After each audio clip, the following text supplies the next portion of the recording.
ಧ್ವನಿಗಳಿಲ್ಲ, ಕಿರುಚಿದರೂ ಕೇಳುವರಿಲ್ಲ. ನಿಶ್ಶಬ್ದ ತರಂಗ ಘೋರ, ಮನಸೇ ಗಾಢಾಂಧಕಾರ. ಸುಳಿದಾಡೋ ಸಣ್ಣ ಮಿಂಚು, ನಡೆಸಿದ್ದು ದೊಡ್ಡ ಸಂಚು. ಘೋರಾನಿಗೂಢ ರಾತ್ರಿ, ಕ್ರೂರಾನಿಗೂಢ ರಾತ್ರಿ, ಗಾಢಾನಿಗೂಢ ರಾತ್ರಿ, ಕಾಡೋ ನಿಗೂಢ ರಾತ್ರಿ. ಹಲವು ವರ್ಷಗಳ ನಂತರ ಮಾಧವ ತನ್ನ ತಮ್ಮ ರಘುರಾಮನ ನಿಶ್ಚಿತಾರ್ಥಕ್ಕೆಂದು ಸಂಸಾರ ಸಮೇತ ತನ್ನ ಹಳ್ಳಿಗೆ ಹೊರಡ್ತಾನೆ. ಪ್ರಯಾಣದ ನಡುವೆ ಅವರಿಗೆ ಕೆಲವು ಅಪಶಕುನಗಳು ಅನುಭವ ಆಗ್ತವೆ. ಹಳ್ಳಿಯ ಮನೆಯಲ್ಲಿ ಕುಲದೇವರ ಪೂಜೆ ನಡೆಯುತ್ತಿದ್ದ ಸಂದರ್ಭದಲ್ಲಿ ಬಿರುಗಾಳಿ ಬೀಸಿ ಕಿಟಕಿಯ ಬಾಗಿಲುಗಳು ತನ್ನಷ್ಟಕ್ಕೆ ತೆರೆದುಕೊಂಡು ಆತಂಕ ಸೃಷ್ಟಿಯಾಗುತ್ತದೆ. ಮನೆಯ ಯಜಮಾನ ಸೂರ್ಯನಾರಾಯಣ ಬಸ್ಯನಿಗೆ ಹೇಳಿ ಬಾವಿಗೆ ತೆಂಗಿನಕಾಯಿಯನ್ನು ಹಾಕಿಸ್ತಾನೆ. ತೆಂಗಿನಕಾಯಿ ಹಾಕಿದ ನಂತರ ಗಾಳಿಯ ರಭಸ ಕಡಿಮೆಯಾಗ್ತದೆ.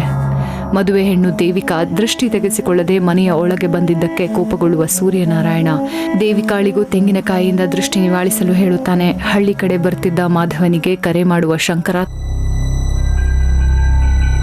ಮಾಧವ್ ಏನಾಯ್ತು?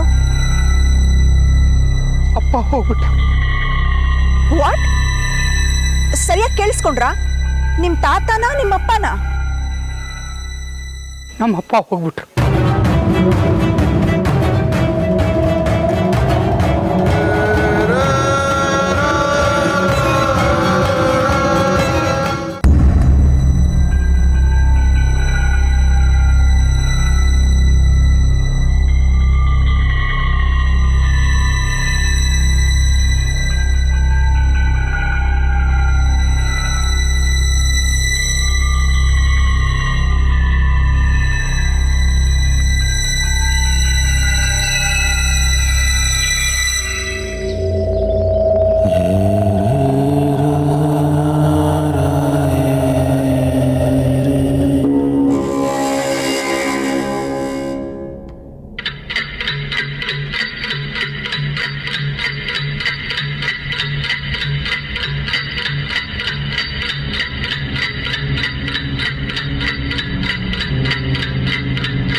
ಅಮ್ಮ ಸಮಾಧಾನ ಮಾಡ್ಕೊಳ್ಳಿ.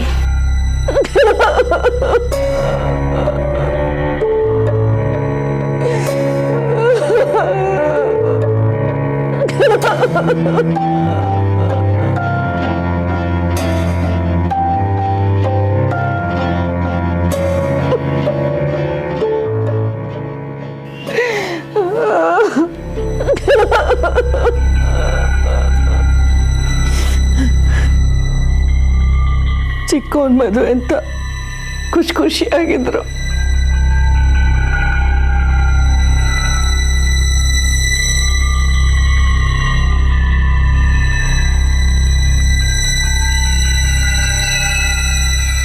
ನಿಜ ಅಮ್ಮ, ಎಲ್ಲ ಆ ದೇವ್ರ ತೀರ್ಮಾನದ ಮುಂದೆ ನಾವೇನು ಮಾಡೋಕ್ಕಾಗಲ್ಲ.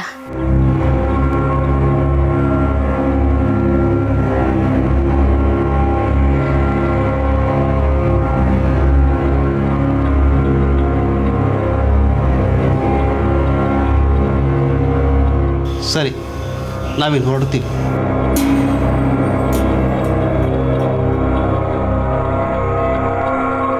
ಶುಭ ಕಾರ್ಯ ಇದ್ದಾಗ ಈಗ ಆಗಬಾರ್ದಾಗಿತ್ತು. ದೊಡ್ಡವ್ರು ಹೋದರು, ಆದರೆ ಅವ್ರ ಆಸೆ ಹಾಗೇ ಇದೆ. ನಿಮ್ಮ ಕಾರ್ಯ ಎಲ್ಲ ಮುಗಿಲಿ, ಆಮೇಲೆ ಮಾತಾಡೋಣ. ಯಾಕೆ?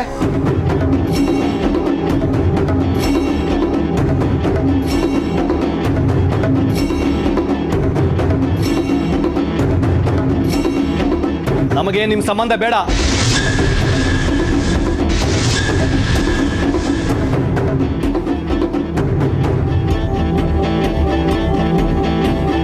ಮಗಳು ಕಾಲಿಟ್ಲು, ನಮ್ಮಪ್ಪ ಸತ್ತೋದ. ಶಂಕರ,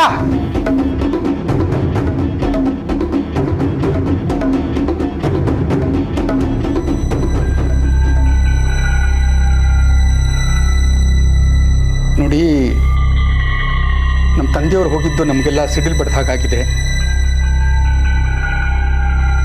ಕೋಪದಲ್ಲಿ ಶಂಕರ ಮಾಧವರೇ,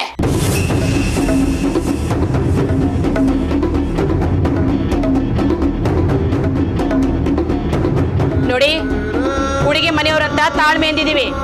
ಈ ಸಂಬಂಧ ದೊಡ್ಡವ್ರು ನಿಶ್ಚಯ ಮಾಡಿತ್ತು.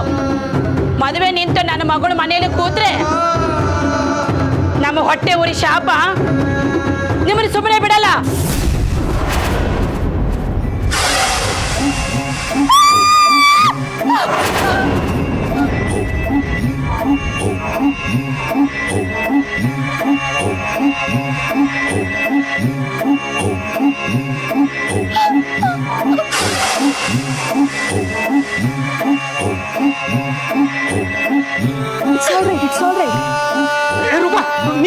ನೀರು ತೊಂಬ.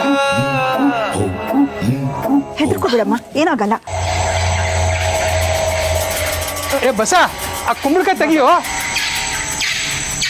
ರೂಪಾ, ಹೆದರ್ಕೋಬಿಡಮ್ಮ.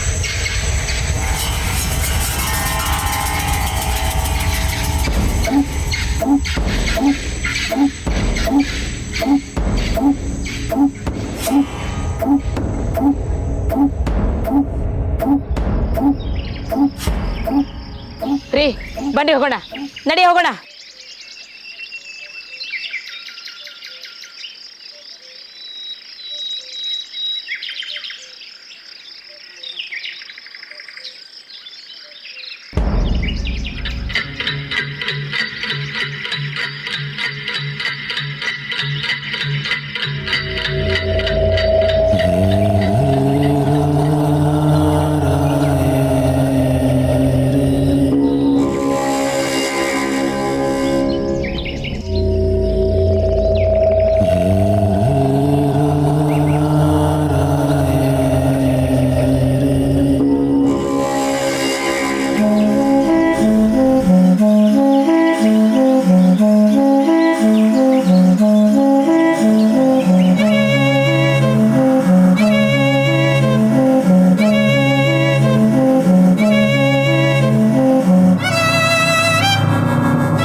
ಬೆಳಗ್ಗೆಯಿಂದ ನನ್ನ ಬಲಗಣ್ಣ ನಡುತ್ತಾ ಇದೆ.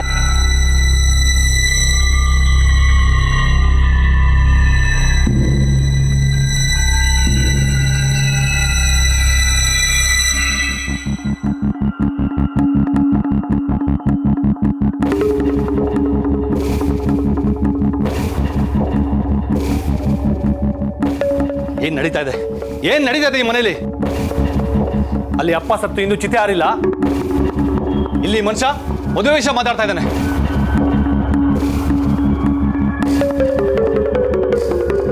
ಶಂಕರ, ಆ ವಿಷಯ ಈಗ ಬೇಡ. ಯಾಕೆ ಬೇಡ? ಅವ್ನು ಮಾತಾಡಿದ್ದೀನಿ ಕೇಳಿಸ್ತಿಲ್ವಾ?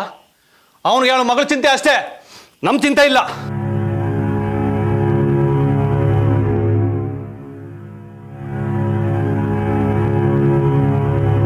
ಕಾರ್ಯ ಆದ್ಮೇಲೆ ಮಾತಾಡ್ಬೇಕಂತೆ. ಕಾರ್ಯ ಆದ್ಮೇಲೆ ಅವಳು ಕಾಲಿಟ್ಟಿದ್ದಕ್ಕೆ ಅಪ್ಪ ಹೋದ್ರು, ಇನ್ನು ಸೊಸೆಯಾಗಿ ಬಂದ್ರೆ ಏನೇನ್ ಕಾದಿದ್ಯೋ ನೋಡಿ. ಈಗಾಗಿರೋ ನಷ್ಟನೇ ಸಾಕು, ಇನ್ ಪರೀಕ್ಷೆ ಮಾಡೋದು ಬೇಡ. ಹಿಂದೆ ಮುಂದೆ ನೋಡದೆ ಸಂಬಂಧ ಮಾಡಕ್ ಹೋದ್ರೆ ಹೀಗೆ ಆಗೋದು. ಈ ಮದುವೆ ಆಗದೆ ಇರೋನೇ ಒಳ್ಳೇದು. ನೋಡಿ, ಹೀಗಾಗಿದ್ರಲ್ಲಿ ಆ ಹುಡುಗಿ ತಪ್ಪೇನಿದೆ? ಅವಳ ಭವಿಷ್ಯದ ಬಗ್ಗೆನೂ ನಾವು ಯೋಚನೆ ಮಾಡ್ಬೇಕಲ್ವಾ? ಮಾಡಿ ಅವಳ ಬಗ್ಗೆನೂ ಯೋಚನೆ ಮಾಡಿ, ಅವ್ರ ಅಪ್ಪನ ಬಗ್ಗೆನೇ ಯೋಚನೆ ಮಾಡಿ. ಹೋಗೋವಾಗ ನಮ್ಗೆ ಶಾಪ ಹಾಕೊಂಡು ಹೋದ ಅಂತವನ ಬಗ್ಗೆ ಯೋಚನೆ ಮಾಡಿ.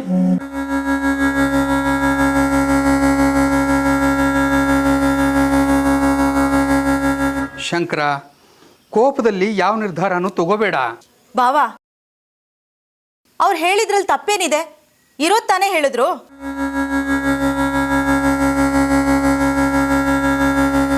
ಆ ಹುಡುಗಿ ಮನೆತನ ಹೇಗೆ ಏನು ಅಂತ ನಿಮ್ಗೇನ್ ಗೊತ್ತು?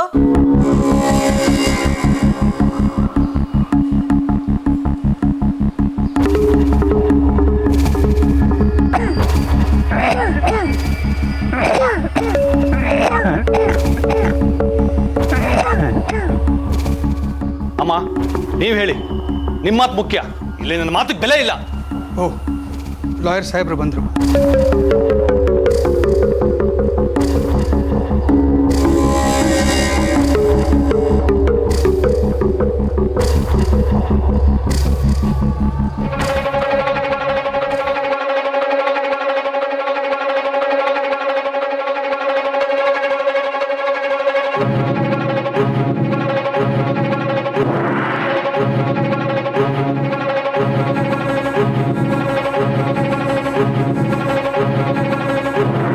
ತಾಯಿ, ನೀನೇ ಎಲ್ಲ ನೋಡ್ಕೋಬೇಕಮ್ಮ.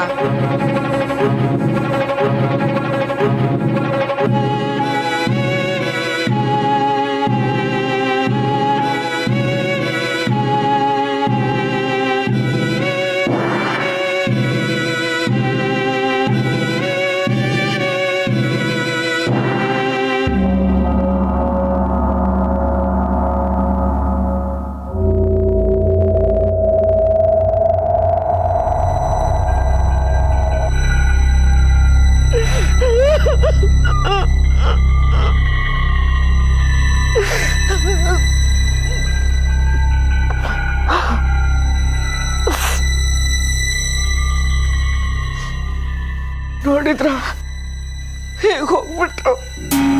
ಅದಕ್ಕೆ ಸಮಾಧಾನ ಮಾಡ್ಕೊಳ್ಳಿ. ದೊಡ್ಡವ್ರು ಹೋದ್ಮೇಲೆ ನೀವೇ ಈ ಮನೆಗೆ ಹಿರಿಯರು. ನಮಗೂ ಬೇಜಾರಿದೆ. ಕೊನೆಯ ಮಗನ ತಲೆ ಮೇಲೆ 2 ಅಕ್ಷತೆ ಕಾಳು ಹಾಕೋ ಯೋಗ ಅವ್ರಿಗೆ ಇಲ್ದಂಗೆ ಆಯ್ತಲ್ಲ ಅಂತ. ಮಗನ ಮದುವೆ ಹಾಗೆ ಮಾಡಬೇಕು ಹೀಗೆ ಮಾಡಬೇಕು ಅಂತ ಏನೇನೋ ಆಸೆ ಇಟ್ಕೊಂಡಿದ್ರು.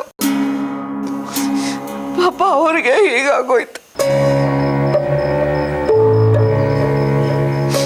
ಹೀಗಾಗುತ್ತೆ ಅಂತ ನಾವು ಯಾರು ಅನ್ಕೊಂಡಿರ್ಲಿಲ್ಲ. ನಿಜ ಹೇಳ್ತೀನಿ ನಾನು ಅಜ್ಜಿಯವ್ರೆ, ನನ್ನನ್ನು ಒಂಟಿಯಾಗಿ ಮಾಡಿ ಹೋಗ್ಬಿಟ್ರು. ಯಾಕೆ ಹಾಗನ್ಕೋತೀರ?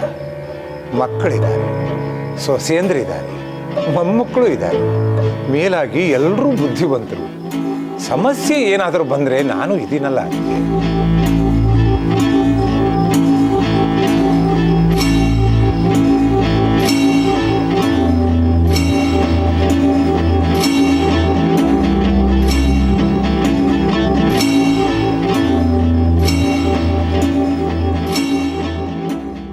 ಮಾಧವ, ಶಂಕರ, ಆಗಬಾರ್ದಾಗೋಯ್ತು. ಮುಂದೆ ಏನಾಗಬೇಕು ಅನ್ನೋದನ್ನ ಕಾಲನೇ ಹೇಳುತ್ತೆ.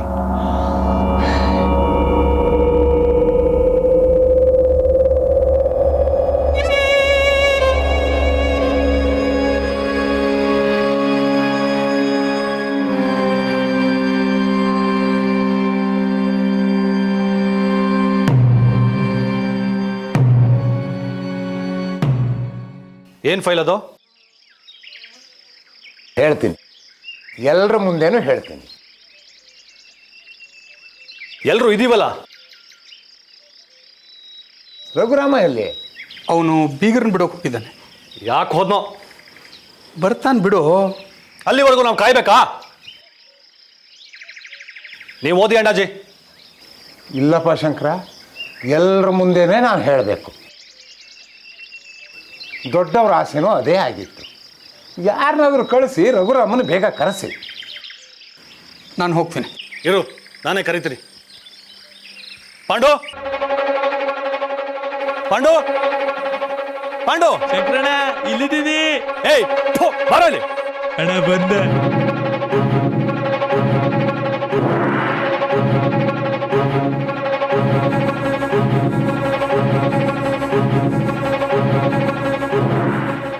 ಶಂಕರಣ್ಣ ಏನು ಕರೆದ್ರಲ್ಲ? ಹೋಗಿ ರಘುರಾಮನ್ ಕರ್ಕೊಂಬ. ಈಗ ಹೋಗಿ ಈಗ ಬಂದೆ. ಸರಿ ಹೋಗು. ಏನಂತ ಹೇಳು? ಹೇಳಿದ್ರಿ? ಏಯ್ ಹೋಗಿ ರಘುರಾಮನ್ ಕರ್ಕೊಂಬರೋ. ಅರ್ಥ ಆಯ್ತಾ? ಆಯ್ತು ಆಯ್ತು. ನನ್ನ ಪುಣ್ಯ. ಹೋಗು.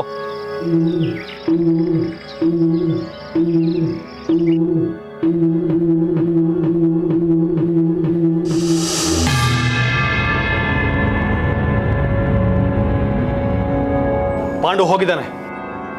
ಆಗಲಿ, ರಘುರಾಮ ಬಂದ ತಕ್ಷಣ ಶುರು ಮಾಡ್ತೀನಿ.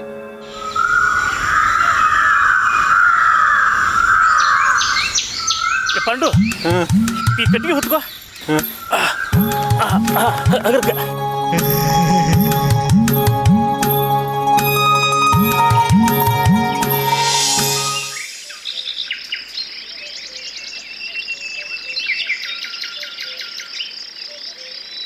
ನಮಸ್ಕಾರ.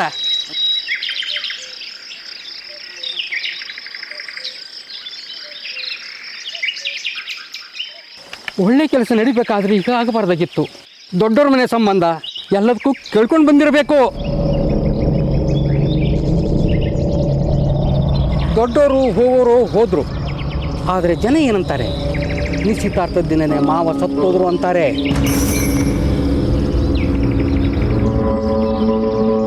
ಜನರ ಬಾಯಿನೆಲ್ಲ ಮುಚ್ಚಕ್ಕಾಗಲ್ಲ ಬಿಡಿ. ಬೇಗನೆ ಏನಾದರೂ ಒಂದು ಮಾಡಿ ವರ್ಷದೊಳಗೆ ಮದುವೆ ಆದರೆ ದೋಷ ಇರಲ್ಲ. ಇಲ್ಲ ಅಂತಂದರೆ 3 ವರ್ಷ ಮುಂದಕ್ಕೆ ಹೋಗುತ್ತೆ. ಆಯ್ತಾಯ್ತು, ನೀವು ಹೊರಡಿ. ಯಾಕೆ ಕೂತು ಕೂತು ಬೋರ್ ಆಗ್ತಿದೆ ಡ್ಯಾಡ್. ರಾಕಿ, ಎಲ್ಲರೂ ಇರಬೇಕಾದ್ರೆ ನೀನು ಒಬ್ಬ ಇಲ್ಲ ಅಂದರೆ ಸರಿ ಇರಲ್ಲ. ಜಸ್ಟ್ ಗೋ ಅಂಡ್ ಸಿಟ್. ಇನ್ನು ಎಷ್ಟೊತ್ತು ಬೇಕಾ ಅವನಿಗೆ?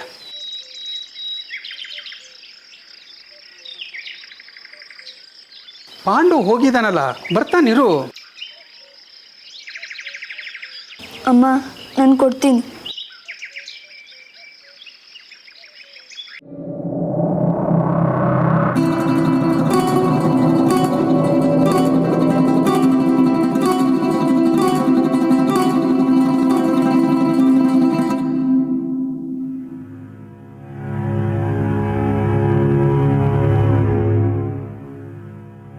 ಆಗಲೇ ಮನೇಲಿ ಒಲೆ ಹೊತ್ತಿಸ್ಬಿಟ್ರ? ನಿನ್ನೆ ಮೊದಲನೇ ದಿನ ಅಂತ ಕಾಫಿ ತಿಂಡಿ ಎಲ್ಲ ಹೊರಗಡೆಯಿಂದನೇ ತರಿಸಿದ್ವಿ. ಆದರೆ ಇವತ್ತು ಮನೇಲಿ ಜಾಸ್ತಿ ಜನ ಇದ್ದಾರೆ, ಹಾಗಾಗಿ ಒಲೆ ಹಚ್ಚಲೇಬೇಕಾಯ್ತು. ಅಣ್ಣಾಜಿ, ಯಾವುದ್ರ ಬಗ್ಗೆ ಮಾತಾಡಬೇಕು? ಶಂಕರ, ಈಗ ನಾನು ಏನೂ ಮಾತಾಡಬಾರ್ದು, ಆದರೂ ಮಾತಾಡ್ತೀನಿ. ಮಾಧವ, ನೀನು ಬಂದಿದ್ದು ಒಳ್ಳೆಯದೇ ಆಯಿತು. ಎಲ್ಲರ ಮುಂದೆ ಹೇಳಿದ್ರೇ ನನ್ನ ಜವಾಬ್ದಾರಿನೂ ಕಡಿಮೆ ಆಗುತ್ತೆ.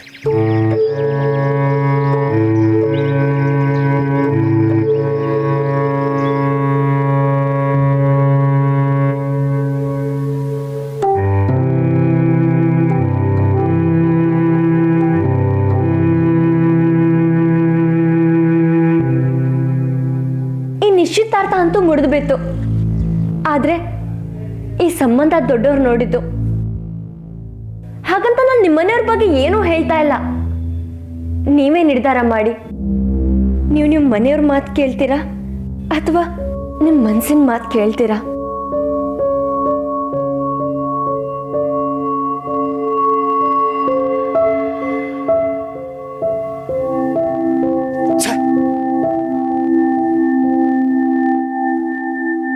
ಯಾಕೆ ಇಷ್ಟೊತ್ತಾದ್ರೂ ಬಂದಿಲ್ಲ?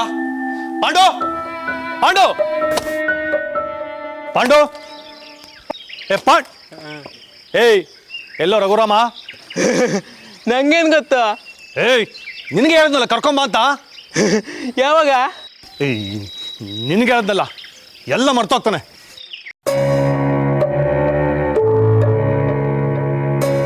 ಅವನು ಹೋಗೋದನ್ನೇ ಮರ್ತೋಗಿದ್ದಾನೆ.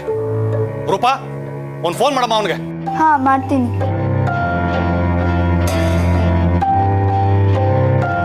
ತಗೋ.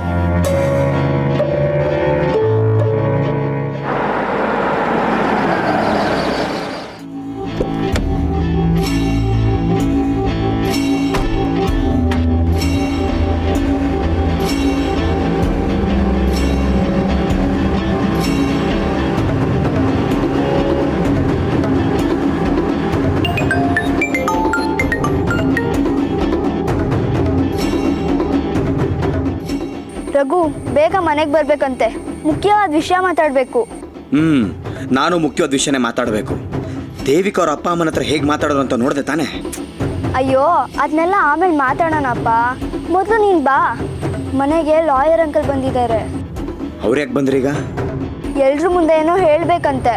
ನನಗೇನು ಕೆಲಸ ಇದೆ ಅಲ್ಲಿ? ಇದಾರಲ್ಲ, ಎಲ್ಲ ಅವ್ರಿಗೆ ಹೇಳೋದಕ್ಕೆ ಕೇಳು. ಅವರೇ ತಾನೆಲ್ಲ ನೋಡ್ಕೊಂತಾರದು. ಸಾರಿ ಪಾಪ, ಯಾರ ಮೇಲಿನ ಕೋಪ ನಿನ್ನ ಮೇಲೆ ತೋರಿಸ್ತಾ ಇದ್ದೀನಿ. ನನಗೆ ಏನು ಮಾಡಬೇಕು ಅಂತಾನೆ ಗೊತ್ತಾಗ್ತಾ ಇಲ್ಲ. ಸರಿ ಇಡು, ಮನೆಗೆ ಬಂದು ಮಾತಾಡ್ತೀನಿ. ಬೀಡಿ ಸೇಬೇಡ್ರೋ, ಬೀಡಿ ಸೇಬೇಡಿ, ಬೀಡಿ ಸೇಬೇಡಿ. ದೊಡ್ಡಜ್ಜ, ಇಲ್ಲಿ ಯಾರು ಬೀಡಿ ಸೇತ್ತಿಲ್ಲ. ಹೌದು, ಬೀಡಿ ವಾಸನೆ ಬರ್ತಾ ಇದೆ. ಅಪ್ಪನ್ ಬಿಟ್ಟು ಇಲ್ಲಿ ಯಾರು ಬೀಡಿ ಸೇದಲ್ವಲ್ಲ?